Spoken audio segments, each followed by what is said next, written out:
wa'bud rabbaka hatta ya'tiyakal yaqin. Setelah Tuhanmu, amalkanlah dirimu kepada Tuhanmu sampai datang al-yaqin, yaitu al-maut, datang kematian. Dan kita tak boleh bisa tahan kepada Allah kecuali dengan bantuan taufik daripada Allah Subhanahu wa Ta'ala. Maka mudah-mudahan ini terus memberikan kepada kita.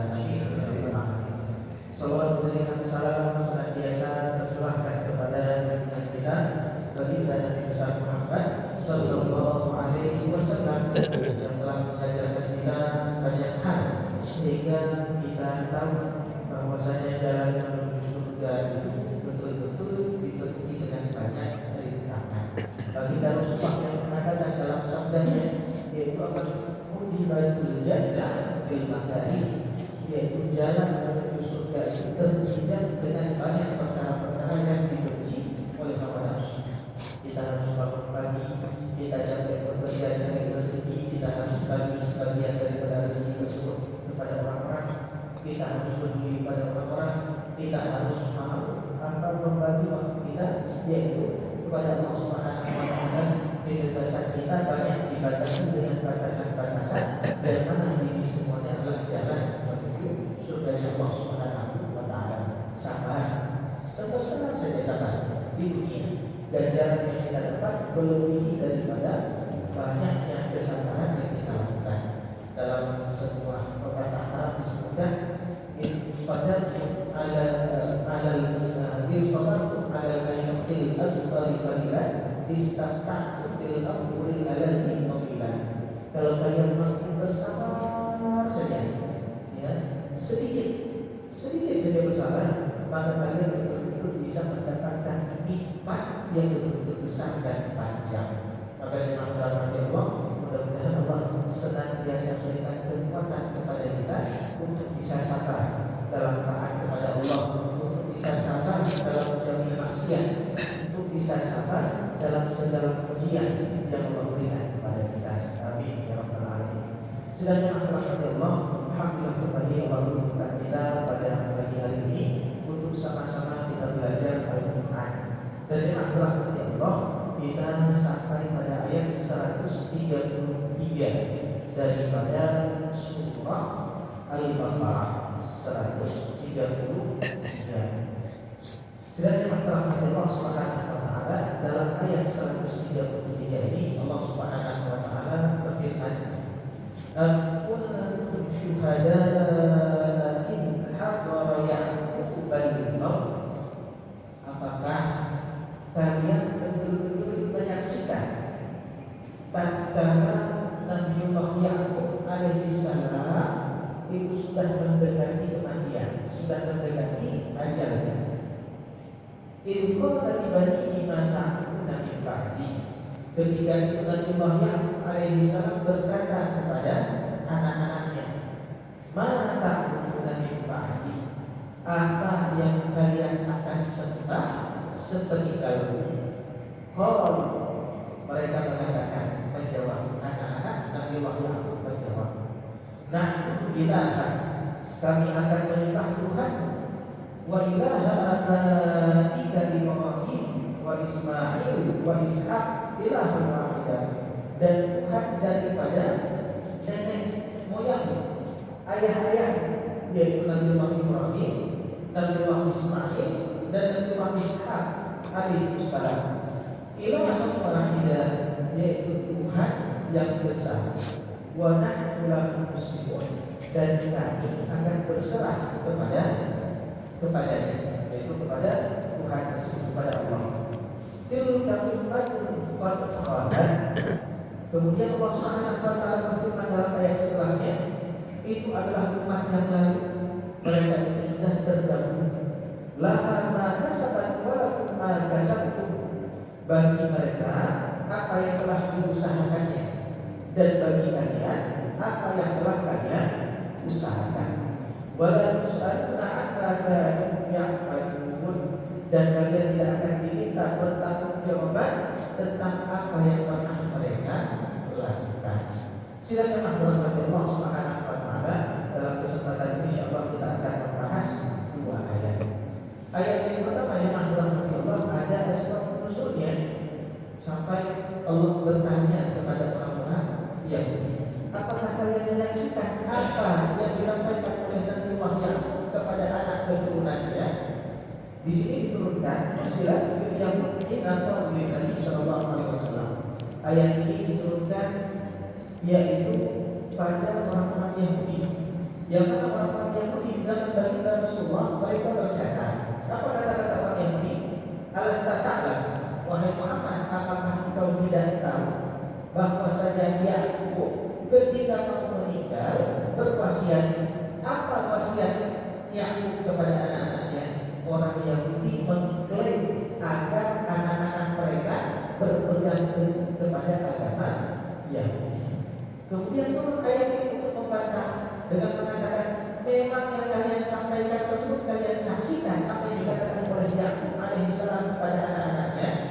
Kemudian Allah Subhanahu wa taala sebutkan apa sebenarnya yang diwasiatkan oleh Nabi Yaqub, bukan seperti agama mereka. Apa wasiat Nabi Yaqub?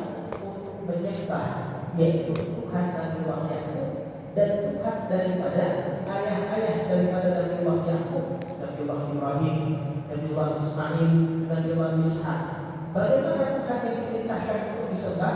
Yaitu Ilah Wahidah, Tuhan yang esa, dan diperintahkan untuk menjadi orang muslim. Ini wasiat Nabi Yaqub kepada anak-anaknya. Silakan jemaah berkati Allah Subhanahu wa taala, kita sudah pernah menyebutkan bahwasanya wasiat terbaik yang dilakukan oleh orang tua kepada anak-anaknya yaitu apa? Wasiat untuk mau taat dan patuh kepada Allah, berpegang teguh kepada agamanya Allah Subhanahu wa taala.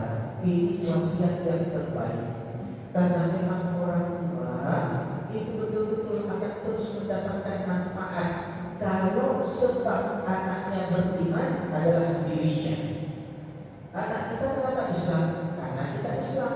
Maka selama mereka melakukan kebaikan, kita orang tua akan mendapatkan yaitu sahamnya, pembagian hasilnya, tanpa mengurangi jatah mereka sedikit pun. Maka selama anak kita tersebut beriman, kita dapat manfaat. Bahkan jemaah rahmati Allah di dalam surah Ar-Rahman disebutkan pada ayat walladzina amanu wattaba'atuhum dzurriyyatuhum biiman. Adapun orang-orang beriman yang mana anak-anaknya mengikuti mereka dengan keimanan, apa ganjaran yang diberikan?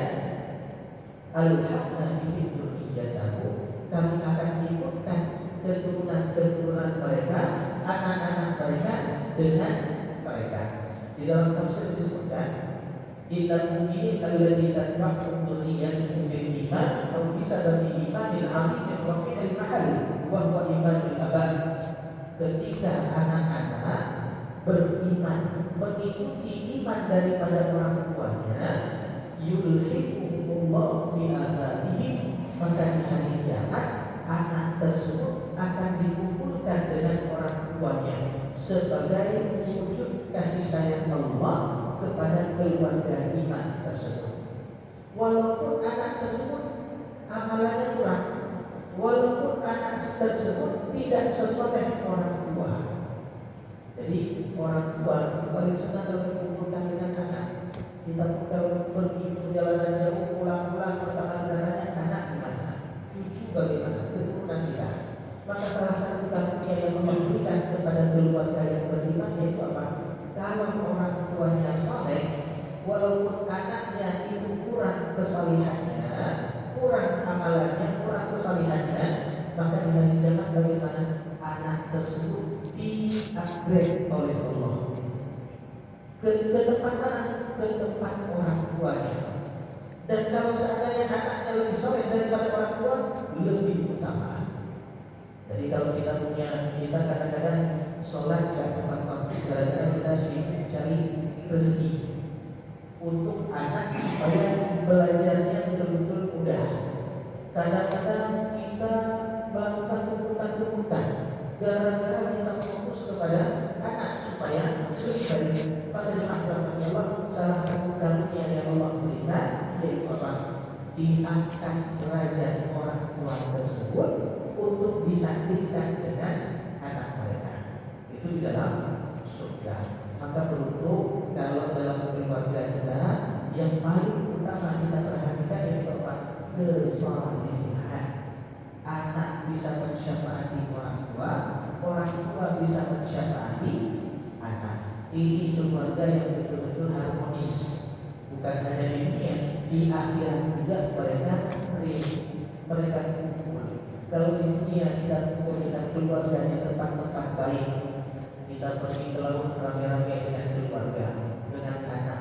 Kita pergi ke tempat-tempat perbelanjaan dengan anak, senang kita. Ini jemaah rahmat Allah, mana tempat yang lebih bagus daripada surga yang Allah berikan.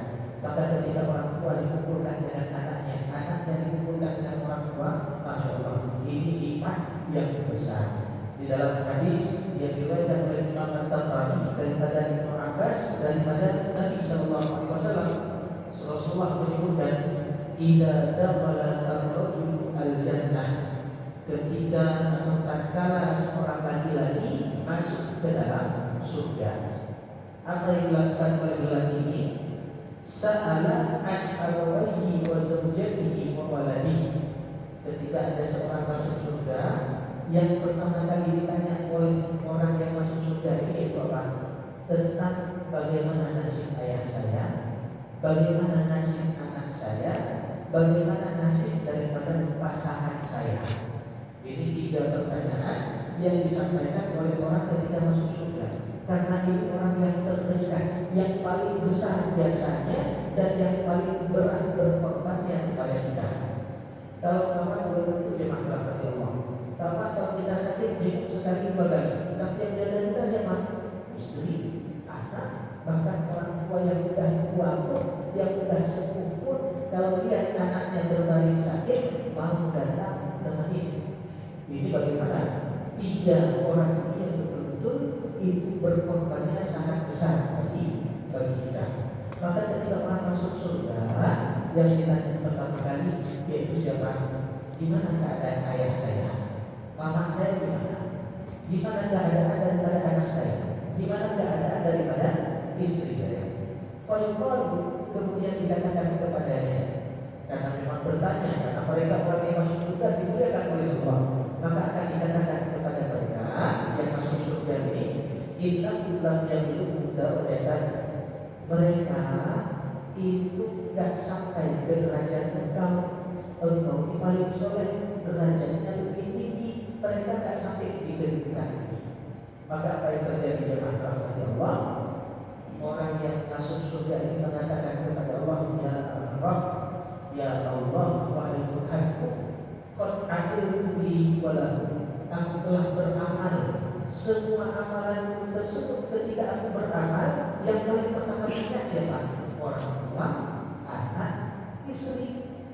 Kemudian apa yang terjadi? Karena Allah akan memberikan pemberian kepada penduduk surga yang membuat mereka ridho, maka apa akhirnya? Semua yang derajatnya lebih rendah daripadanya diangkat untuk dikumpulkan bersama. Tapi syaratnya satu, yaitu apa? Iman. Syaratnya satu, iman. Kalau ada kawan bisa memberikan syafaat kepada kawannya yang di dalam neraka, maka lebih utama seorang laki-laki yang memberikan syafaat kepada siapa? Kepada orang tuanya, kepada anaknya, kepada istrinya, kepada keluarganya. Maka yang rahmat Allah, jangan khawatir dengan rezeki mereka ketika betul-betul kita fokus agar mereka menjadi baik, menjadi saleh. Jangan khawatir dengan kehidupan dunia mereka kalau seandainya kita betul-betul mewakafkan mereka untuk Allah, untuk agama Allah Subhanahu wa Ta'ala. Allah yang akan jaga. Allah yang akan jaga. Dalam riwayat lain disebutkan juga oleh Imam Ahmad daripada Abu Hurairah radhiyallahu anhu. Berkata Abu Hurairah, qala Rasulullah sallallahu alaihi wasallam, Rasulullah sallallahu alaihi wasallam bersabda, "Innallaha la yarfa'u darajatan lil 'abdi shalih fil jannah."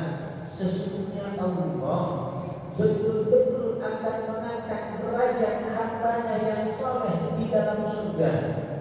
Fayaqul, kemudian hamba tersebut bertanya kepada Allah, ketika dia mendapati besar betul ganjaran yang dia dapat, dia tanya sama Allah, ya Rabb, anna li hadhihi, kok bisa saya dapat derajat yang tinggi ini?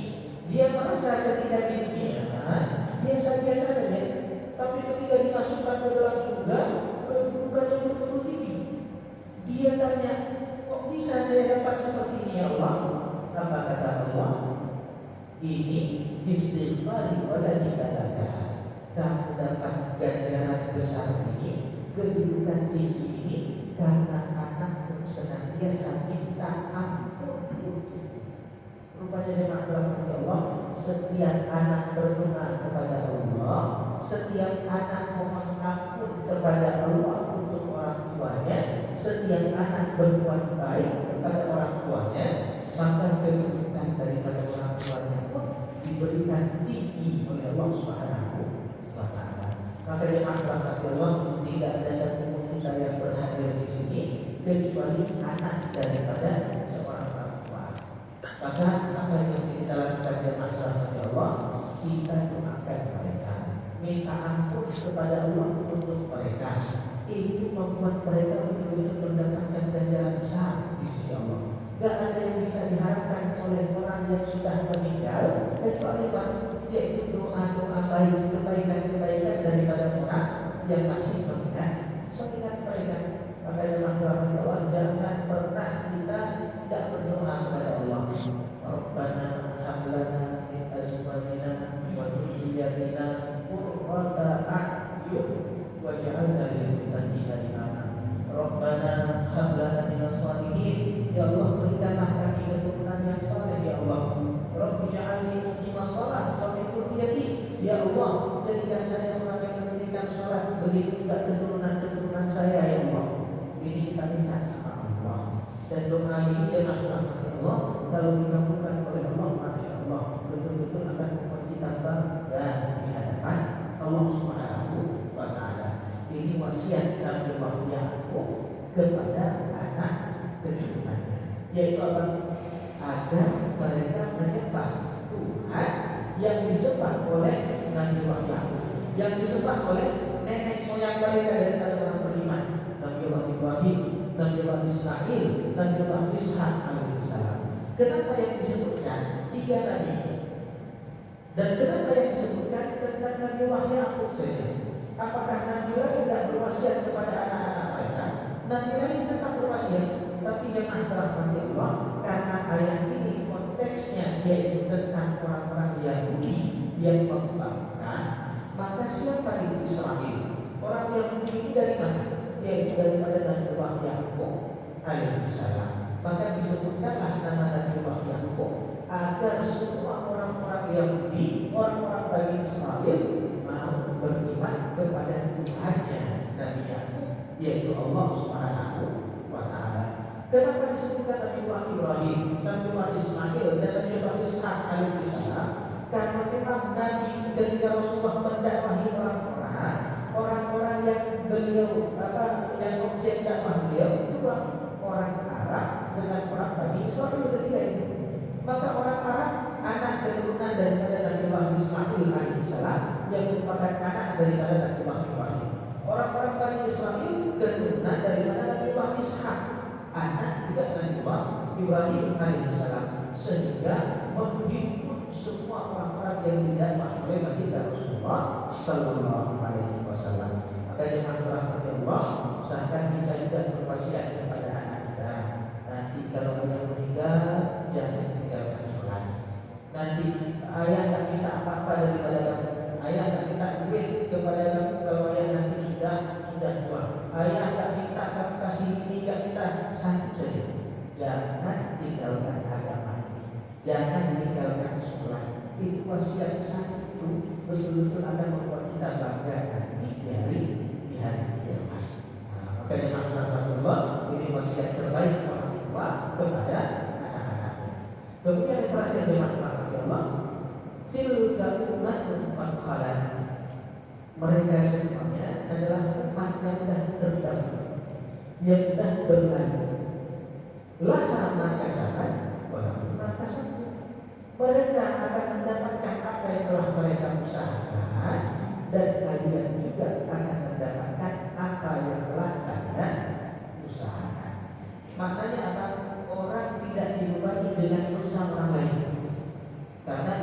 membantah anggapan orang-orang terdahulu yang menyatakan bahwasanya anak mewarisi dosa orang tuanya. Makanya ada penerusan-dosa. Jadi kalau orang tuanya berbuat dosa diturunkan kepada anaknya, anaknya turunkan lagi kepada yang lain. Di sini dibantah, setiap orang akan memikul bebannya masing-masing. Ala taziru waziratun wizra ukhra. Setiap orang itu tidak membebani orang lain dengan dosa yang dilakukannya. Ini apa diberitahukan kepada kita, amalan kita itu kita sendiri yang akan bertanggung jawabkannya.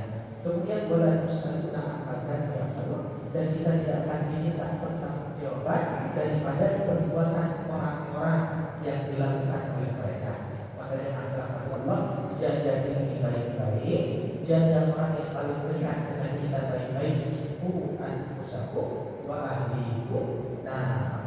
Jaga diri kita dan keluarga kita daripada api neraka. Mudah-mudahan Allah Subhanahu wa taala memberikan perlindungan kepada kita, penjagaan kepada kita dan segala keburukan dunia dan akhirat. Amin ya rabbal alamin.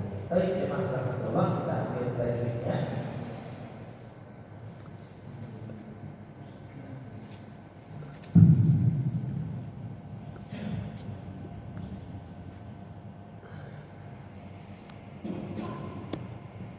Ayat 133 yang saya baca, diikuti sebelumnya.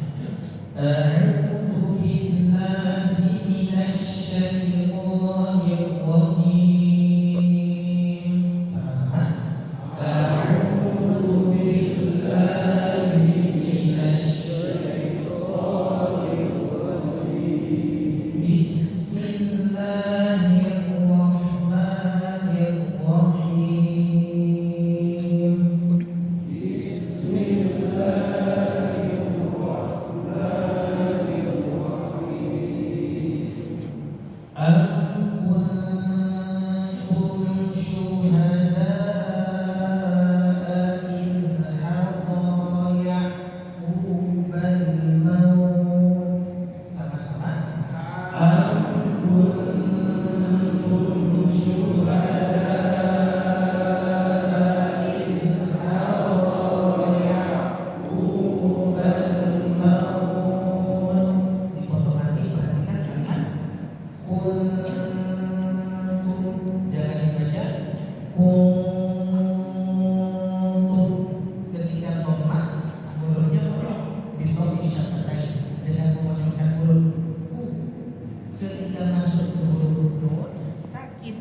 Ibrahim, jangan dibaca Ibrahim, hima, huruf A-nya itu nampak. Kemudian di huruf E, na'budu ba'di Ismail, itu huruf I-nya jangan terlalu dangkal, jangan terlalu atas, jangan dibaca ba'di, enggak, ba'di. Ini juga sama, jangan na'budu, tapi na'budu. Ini juga sama, jangan dibaca Ismail, enggak, Ismail. Nampak dia tengah tenggorokan akan sedikit dalam. Selanjutnya wa nahnu lahu muslimun, sama-sama wa nahnu lahu muslimun. Terus ayat terakhir tilka ummatun qad khalat, sama-sama tilka ummatun qad khalat. Jangan enggak qad tebal istilah ya. Tilka ummatun qad khalat, sama-sama tilka ummatun qad khalat laha ma kasabat wa lakum ma kasabtum, sama-sama laha kasabat wa lakum ma kasabtum. Perhatikan dua hal. Yang pertama, jangan berlebihan sifat hamasnya, jangan kasabat, enggak kasabat,